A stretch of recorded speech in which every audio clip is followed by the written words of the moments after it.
பன்முக திறன் கொண்ட பாக்யராஜ் அவர்களுடைய மறைவு ஒட்டுமொத்த தமிழகத்துக்குமே பெரும் அதிர்ச்சியை ஏற்படுத்தியிருக்கு.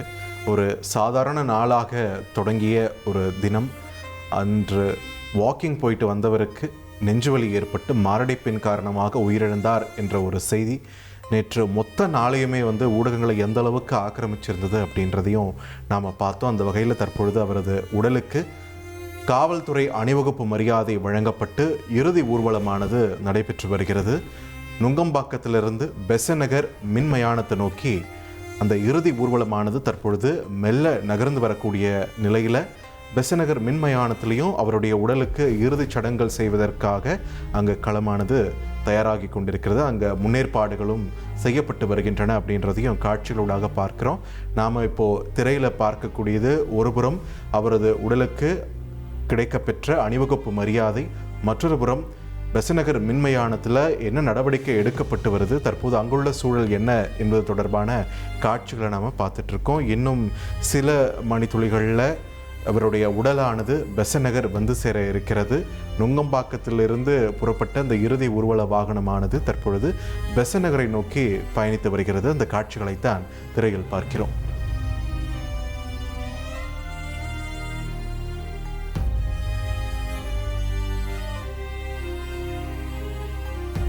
ஒரு மாபெரும் கலைஞனை வழியனுப்பக்கூடிய காட்சிகளை நம்ம பார்த்துட்ருக்கோம். இந்த திரைக்கதை அப்படின்ற ஒரு விஷயத்தில் அவர் மன்னன் அப்படின்னு சொல்கிறாங்க. அது எதனால் அந்த ஒரு பட்டம் அவருக்கு கிடைச்சது?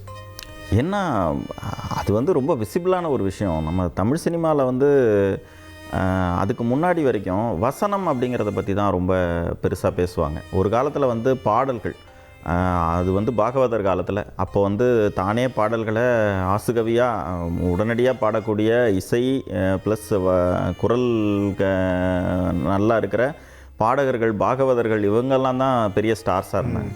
அதுக்கப்புறமா மெல்ல மெல்ல என்னென்னா வசனகர்த்தாக்களினுடைய காலகட்டம் வந்துச்சு. அப்போ தான் கலைஞர் கருணாநிதி, ஆரூர் தாஸ் இந்த மாதிரியானவங்கெல்லாம் பேர் வாங்கி வர்றாங்க. ஸோ அந்த கதை வசனம் அப்படிங்கிறத தாண்டி திரைக்கதை அப்படிங்கிறது அது அன்னைக்கெல்லாம் இங்கிலீஷ் படத்தில் தான் இருக்கும். அது அது அது ஒரு துறையாகவே அப்போ இல்லை. பாக்யராஜ் அப்படிங்கிற ஒரு நபர் தான் திரைக்கதை அப்படிங்கிற ஒரு ஒரு விஷயத்தை பற்றி நம்மலாம் பேசுகிறதுக்கே ஒரு வாய்ப்பை ஏற்படுத்தி கொடுத்தார். ஸோ அது அது பாக்யராஜனுடைய பியூட்டி. எதை முன்னாடி சொல்கிறோம் எதை பின்னாடி சொல்கிறோன்றது ரொம்ப முக்கியம் இல்லையா? இப்போ உதாரணத்துக்கு பார்த்தீங்கன்னா அந்த 7 நாட்கள் படம் ஹீரோயினுடைய கல்யாணத்தில் ஆரம்பிக்கும். ஹீரோயினுடைய கல்யாணத்தில் எங்கேயா யாராவது படம் ஆரம்பிப்பாங்களா? நிச்சயமாக கிடையாது. ஸோ அப்படி தான் ஆரம்பிக்கும் அந்த படம். அதுவும் வேற ஒரு நபரோட, ஹீரோ கூட கிடையாது, வேற நபர் தான். அதுலேயும் இன்னொரு ரொம்ப முக்கியமான விஷயம், அந்த முதல் கட்ட காட்சிகளில் ஒரு டாக்டர் அவர் நான் கிளினிக் போயிட்டு வரேம்மா, தன்னுடைய குழந்தைகிட்ட, அம்மா இருக்க மாட்டாங்க, ஒரு குழந்தைகிட்ட நான் கிளினிக் போயிட்டு வரேன், பேஷண்ட்ஸ்லாம் காத்துட்ருப்பாங்க, நான் போகிறேன் அப்படின்னு சொல்லிவிட்டு அவர் காரில் ஏறும்போது அந்த பாப்பா வாசலுக்கு சொல்லும், அப்பா நீ போய் தானே சொல்கிற, எனக்கு தெரியும் இன்றைக்கி உனக்கு கல்யாணம், நானும் கல்யாணத்துக்கு வரேன்ப்பா அப்படின்னு சொல்லும். எவ்வளோ புதுசு இந்த மாதிரி ஒரு டைலாக்கு. அப்பா உனக்கு கல்யாணம் எனக்கு தெரியும், நானும் கல்யாணத்துக்கு வரேன்ப்பான்னு ஒரு குழந்தை கேட்குறதுங்கிறது அந்த சிச்சுவேஷன் புதுசு, அந்த டயலாக் புதுசு, எல்லாமே புதுசு. அவ்வளோ ஃப்ரெஷ்ஷான ஒரு திரைக்கதை. அங்கே ஆரம்பித்து அந்த முழு படமுமே நாம் ரசிக்கிற அந்த காட்சி, அந்த பாலக்காட்டு மாதவன், அது இது எல்லாமே ஃப்ளாஷ்பேக்கில் தான் வரும். இதுதான் திரைக்கதை. அப்படியே மாற்றி போடுறது. நீங்கள் இதுவே எடுத்த உடனே அம்பிகா லவ் பண்ணுற மாதிரியான அந்த பாலக்காட்டு மாதவன் அந்த காட்சிகள்ல இருந்து ஆரம்பித்து கொண்டு போனீங்கன்னா மக்களுக்கு ஒரு ஈர்ப்பு இருக்காது. முதல்ல எடுத்தவொன்னா ஹீரோயினுக்கு வேற ஒருத்தனோட கல்யாணம் ஆயிடுச்சு, ஆனால் முன்னாடி என்ன நடந்துச்சு தெரியுமா அப்படின்னு சொல்லி அந்த படத்தை ஜெயிக்க வைக்கிறதும், அந்த கதையில் மக்கள் நிற்க வைக்கிறதும், அதுக்கு ஒரு தனி கட்ஸ் வேணும். இந்த நான் லீனியர் பாணி திரைக்கதைன்னு சொல்வாங்க. இன்னைக்கு அதுக்கு நம்ம பல பெயர்கள்லாம் வச்சிருக்கிறோம். பட் அதுக்கெல்லாம் பெயர் வைக்காத காலகட்டத்திலேயே அதுக்கெல்லாம் தந்தையாக இருந்தவர். ரைட். ஏன்னா நம்ம முன்னாடி பேசிட்டு இருந்த மாதிரி ஒரு மௌன கீதங்களோ இல்லை சின்ன வீடோ ஒரு ஹீரோவாக அந்த மாதிரி காட்ட மாட்டாங்க எப்பயுமே.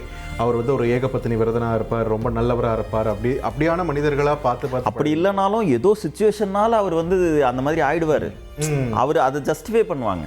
அது ஒரு சுச்சுவேஷன்னால இன்னொரு பெண்ணோட ஒரு அஃபேர் வந்துடும், அது அப்படின்னு இது பண்ணுவாங்க. இது அப்படிலாம் கிடையாது.